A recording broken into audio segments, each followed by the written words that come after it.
Guys, আসসালামু আলাইকুম। আমরা দীঘা থেকে না চেক আউট করছে 11টা 11:30টার মধ্যে বেরিয়ে যাব। এই আমার দীঘার হোটেল রুম ছিল, আপনি দেখতে পাচ্ছেন। একটা টিভি খুব সুন্দর, তার সাথে চায়ের সব সরঞ্জাম আছে, দুটো সোফা, তারপরে একটা আপনার ব্যালকনি আছে, দেখতে পাচ্ছেন এই ব্যালকনি।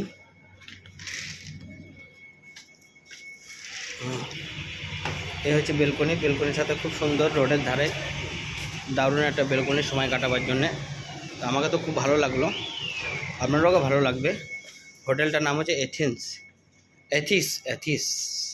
যাই হোক, এই রোডের ভিউ দেখছেন, মাথায় একটা ছোট একটা পেন্টিং আছে। পেন্টিংটা খুব সুন্দর, চারিদিকে সমুদ্র, বীজখানে একটা দ্বীপের মধ্যে দুটো নৌকা যাচ্ছে। আর এই হচ্ছে বেড, ঠিক আছে। সবচেয়ে ভালো মানে কি বলো তো, বাথরুমটাই খুব ভালো। বাথরুমটা আবার দেখে দিচ্ছি।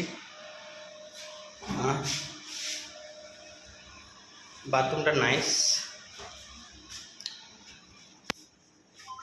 তারপরে এখানে একটা নাইট বাতি দিয়েছে, ওটা আপনি দেখতে পাচ্ছেন। আমার তো খুব পছন্দ। রুমের ভিউজটা দেখুন খালি, দারুণ না?